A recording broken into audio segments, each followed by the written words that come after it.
رسول اللہ صلی اللہ علیہ وآلہ وسلم نے فرمایا، میں نے اپنے بعد مردوں کے لیے عورتوں کے فتنے سے بڑھ کر نقصان دینے والا اور کوئی فتنہ نہیں چھوڑا ہے۔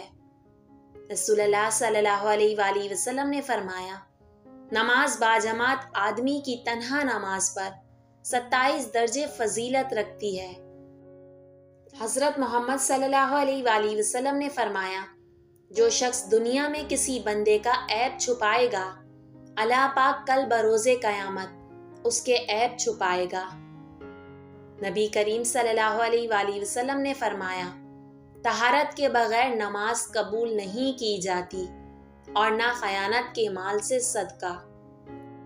رسول اللہ صلی اللہ علیہ وآلہ وسلم نے فرمایا، ہر چیز کے لیے صفائی ہے اور دلوں کی صفائی اللہ تعالیٰ کا ذکر ہے۔ نبی کریم صلی اللہ علیہ وآلہ وسلم نے ارشاد فرمایا، جو مسلمان آدمی اللہ تعالیٰ سے 3 مرتبہ جنت کا سوال کرتا ہے تو جنت کہتی ہے، اے اللہ اس کو جنت میں داخل کر دے۔ رسول اللہ صلی اللہ علیہ وآلہ وسلم کا ارشاد ہے، آدمی قیامت کے دن اسی کے ساتھ ہوگا جس سے اس نے دنیا میں محبت کی۔ رسول اللہ صلی اللہ علیہ وآلہ وسلم نے فرمایا، کامل مومن وہ ہے جو خوش اخلاق ہو اور گھر والوں سے نرم سلوک کرنے والا ہو۔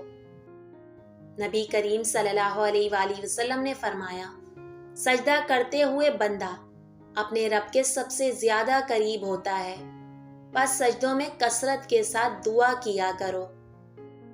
نبی کریم صلی اللہ علیہ وآلہ وسلم نے فرمایا، جب اللہ کسی بندے کو پسند کرتا ہے تو اس پر خوب آزمائش ڈالتا ہے۔